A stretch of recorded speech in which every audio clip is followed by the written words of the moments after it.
Assalamu alaikum everyone. I am Mohammad Farooq Yasin, lecturer in physics, Government Degree College, Malir Kent. आज हम second year physics chapter number 14 का एक बहुत important topic है electromagnetic induction. इसकी बात करेंगे। देन उसके बाद हम बात करेंगे सेल्फ इंडक्शन क्या होता है और म्यूचुअल इंडक्शन क्या होता है। अच्छा जी, electromagnetic induction. The relation between electricity and magnetism was discovered in 1819 when Oersted found that a current carrying conductor produced a magnetic field of its own. The reverse effect, either magnetism could produce electric current, was investigated but did not yield any result for static magnetic field.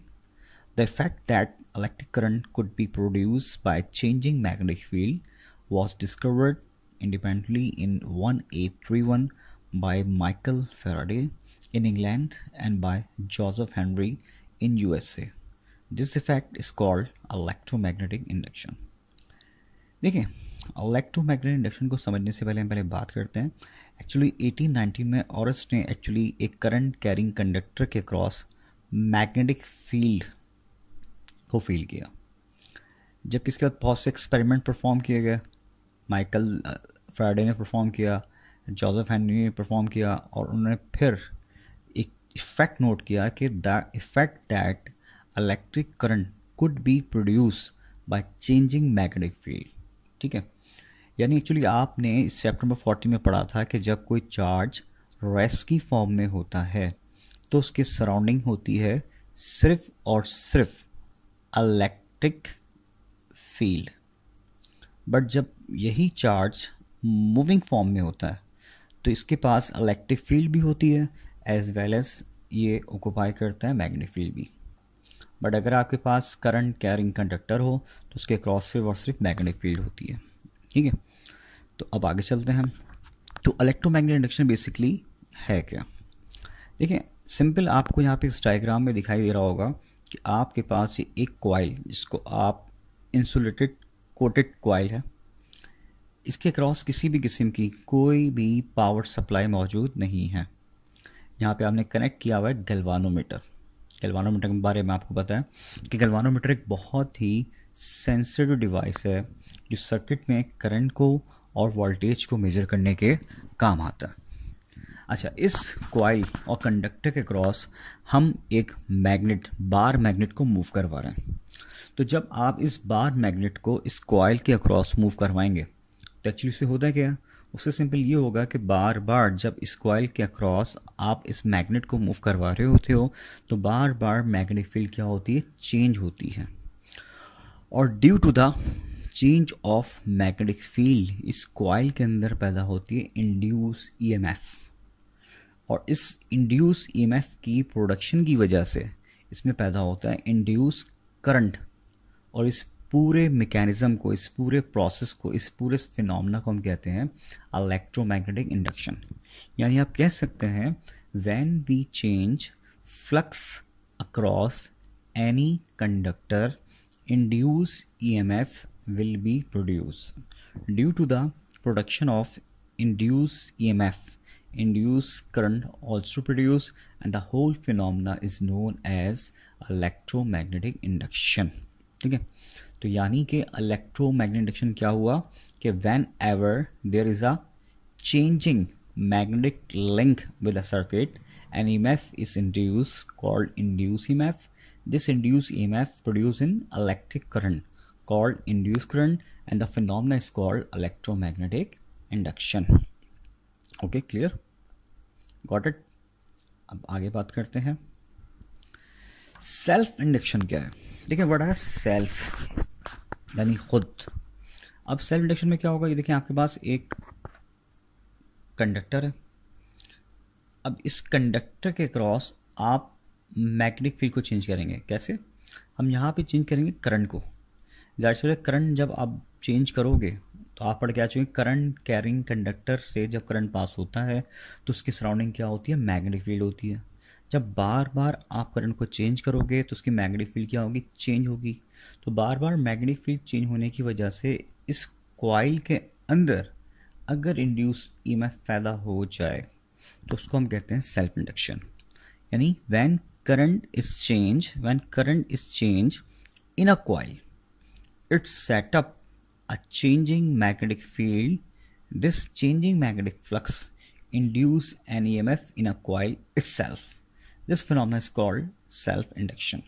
यानी हमने एक coil के across current को change किया due to the changing of current, that सी बात इसके across क्या होगी, मैग्नेटिक फील्ड चेंज होगी। और इसी कॉइल के अंदर अगर इंड्यूस ईएमएफ पैदा हो जाए तो इस फिनोमेना को हम कहते हैं सेल्फ इंडक्शन। अब इसकी छोटी सी एक्सप्रेशन डेरिवेशंस देख लेते हैं। Mathematical expression, the induce EMF in a coil is directly proportional to the rate of change of current in it. देखिए इंड्यूस ईएमएफ, इस सेल्फ के लिए हम इसको, ये सिंबल इंड्यूस ईएमएफ का होता है, जो होता है वो डायरेक्टली प्रोपोर्शनल होता है डेल्टा आई ओवर डेल्टा टी के। ठीक है जी। तो यहाँ पे एक्चुअली आप लिख लीजिएगा directly proportional to the delta I over delta t. So जब साइन ऑफ प्रोपोर्शनल हटाएंगे तो इक्वल टू आएगा, कांस्टेंट यहाँ पे आता है L E S induce EMF, I delta I change of current, delta T time, और एल शो करता है सेल्फ इंडक्टेंस को। और यहाँ माइनस साइन क्यों आई है, अकॉर्डिंग टू लेंज लॉ। अच्छा, here the proportionally constant L is called self inductance, the negative sign is accordance with Lenz law. According to Faraday law, जो कि आप प्रीवियस लेक्चर में पढ़ के आ चुके हैं, कि इंड्यूस ईएमएफ बराबर होती है माइनस एन डेल्टा फाइव और डेल्टा टी के। यानी फ्राइडे ने कहा था जो इंड्यूस ईएमएफ होती है वो डायरेक्टली प्रोपोर्शनल होती है नंबर ऑफ टर्न के और rate of change of flux के। अब आप इस इक्वेशन में देखें, जहाँ पे जो आपके पास एक्चुअली इंड्यूस ईएमएफ है वो इसके बराबर है। ठीक है, इसी तरीके से यहाँ पे इंड्यूस ईएमएफ इसके बराबर है अकॉर्डिंग टू फैराडे लॉ। ठीक है, इसका नाम कहते हैं क्वेश्चन नंबर 2। अब इंड्यूस ईएमएफ इसके बराबर भी है, इसके बराबर भी है, तो हम क्या करेंगे, कंपेयरिंग बोथ इक्वेशन, हम दोनों इक्वेशन का आपस में कंपैरिजन कर लेते हैं। तो पूरी इक्वेशन यहाँ पे ऐसे आ गई, ये पूरी इक्वेशन यहाँ पे ऐसे आ गई, माइनस से माइनस कट जाएगा और सिंपल आपको दिखाई दे रहा है कि डेल्टा टी से डेल्टा टी को हम कैंसिल कर देंगे। ठीक है, तो जनाब क्या बचेगा आपके पास, l delta I equal to n delta five. अब चाहें तो अपनी इक्वेशन आप यहाँ पे छोड़ दें, ये भी आपके पास मैथमेटिकल एक्सप्रेशन है सेल्फ इंडक्शन की। आपको याद होगा सेल्फ इंडक्टेंस की यूनिट होती है हेनरी। ठीक है जी। फैक्टर्स इफेक्टिंग सेल्फ इंडक्टेंस, वो कौन कौन से फैक्टर्स हैं जो सेल्फ इंडक्टेंस पे डिपेंड करते हैं। Number 1, cross sectional area of a coil. अगर आप किसी भी कॉइल का क्रॉस सेक्शनल एरिया बढ़ा देंगे, ठीक है, उस पर डिपेंड करेगा। Number of turns of a coil, जिस कॉइल में नंबर ऑफ टर्न्स अगर ज़्यादा हो तो उस पर डिपेंड करेगा। और परमिबिलिटी ऑफ द कोर के ऊपर। एप्लीकेशंस यानी सिग्निफिकेंस सेल्फ इंडक्टेंस के क्या क्या फ़ायदे हैं, क्या क्या यूजेस हैं। Number 1, regulator of fan. आप देखें फ़ैन की स्पीड को कम ज़्यादा करने के लिए आप यूज़ करते हैं डिवाइस जिसका नाम होता है रेगुलेटर। तो एक्चुअली से होता है क्या, एक्चुअली आप फ्लक्स को ही चेंज कर रहे होते हो। ठीक है, चॉक फॉर फ्लोरेसेंट ट्यूब और चॉक फॉर वेल्डिंग पेंट। अच्छा जी, mutual induction, what are mutual, वो कहते हैं म्यूचुअल अंडरस्टैंडिंग। अब म्यूचुअल इंडक्शन में आपके पास बेटा 2 कॉइल होंगी, एक कॉइल कहलाएगी आपके पास प्राइमरी कॉइल और ये कॉइल आपके पास क्या कहलाएगी, सेकेंडरी कॉइल कहलाएगी। जिस कॉइल के क्रॉस करंट को आप कम ज़्यादा कर सकते हैं इसे हम कहते हैं प्राइमरी कॉइल, और जिसमें इंड्यूस ईएमएफ पैदा होगी वो कहलाएगी आपके पास सेकेंडरी कॉइल। अभी 2 कॉइल एक दूसरे के आमने सामने मौजूद हैं और ये फिजिकली एक दूसरे के कांटेक्ट में नहीं है। तो यहाँ पे भी क्या होगा, करंट कैरिंग कंडक्टर है, आप पढ़ के आ चुके हैं। करंट कैरिंग कंडक्टर क्रॉस क्या होती है, मैग्नेटिक फील्ड होती है। इसके नियर बाय एक कॉइल और मौजूद है इसकी फील्ड के अंदर, मगर वो उससे फिजिकली अटैच नहीं है। तो होगा क्या, इस प्राइमरी कॉइल में हम करंट को चेंज करेंगे, तो due to the change of current इसमें इंड्यूस ईएमएफ पैदा, मतलब बार बार चेंज करने से क्या होगा, इसके अंदर मैग्नेटिक फील्ड चेंज होगी। अब मैग्नेटिक फील्ड चेंज होने से जो नियर बाय कॉइल है उसमें बार बार मैग्नेटिक फील्ड जब कम ज़्यादा के डायग्राम को दिखाई दे रहा है कि मैग्नेटिक फील्ड कम ज़्यादा हो रही है, तो इस सेकेंडरी कॉइल के अंदर automatically change of magnetic field की वजह से या चेंज ऑफ मैग्नेटिक फ्लक्स की वजह से इंड्यूस ईएमएफ पैदा हो जाए, तो इस फिनोमेना को हम कहते हैं mutual induction. The ability of a pair of coil to induce EMF in one of the coil when current has changed in the other is called mutual inductance। okay? अच्छा जी, इसी तरीके से अब इसकी भी मैथमेटिकल एक्सप्रेशन है जैसे self inductance की थी। यहाँ पे भी सेम वही प्रोसेस है। The induce EMF in the secondary coil is directly proportional to the rate of change of current in a primary coil and induced EMF is directly proportional to the rate of change of current। लेकिन यहाँ पे sign of proportion हटा equal to, but यहाँ constant क्या आ गया -m।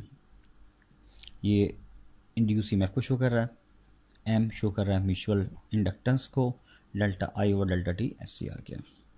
Same to same according to Faraday law जो हम पहले भी पढ़ के आ चुके हैं। आपने फैराडे लॉ का फॉर्मूला लिखा, इक्वेशन लिख दी यहाँ पे इस तरह। इक्वेशन नंबर 1 आपके पास ये है, इक्वेशन नंबर 2 आपके पास ये है। जिस तरह आपने सेल्फ इंडक्टेंस में दोनों इक्वेशंस को आपस में कंपैरिजन किया था, यहाँ पे भी हम दोनों इक्वेशन क्या करेंगे, आपस में कंपेयरिंग करेंगे। कंपेयर इक्वेशन नंबर 1 एंड 2 का कंपैरिजन किया, माइनस से माइनस कट जाएगा, डेल्टा टी से डेल्टा टी कट जाएगा। M delta I P equal to N S delta N phi. ठीक है, तो सिंपल फॉर्मूला आएगा M delta I equal to N S delta phi. अच्छा, अब वो कौन से फैक्टर हैं जिस पे म्यूचुअल इंडक्टेंस डिपेंड करती है? Same cross sectional area of a coil, number 2 number of turns of a coil, number 3 distance between the coils. इसके अलावा परमीबिलिटी ऑफ द कोर पे भी डिपेंड करती है। एप्लीकेशंस की क्या है, ये यूज़ किया जाता है ignitions coil of a automobile, transformer का पूरा प्रिंसिपल यही है। इंडक्शन कॉइल, इंडक्शन फर्नेस, इसके अलावा इलेक्ट्रोमैग्नेटिक मशीन्स के अंदर भी यूज़ किया जाता है। ठीक है, आई होप आज का लेक्चर आपको समझ में आ गया होगा। इंशाल्लाह ताला मैं अगले लेक्चर के अंदर चैप्टर इसी टॉपिक से रिलेटेड सेल्फ और म्यूचुअल के न्यूमेरिकल कराऊंगा। Thank you for everyone.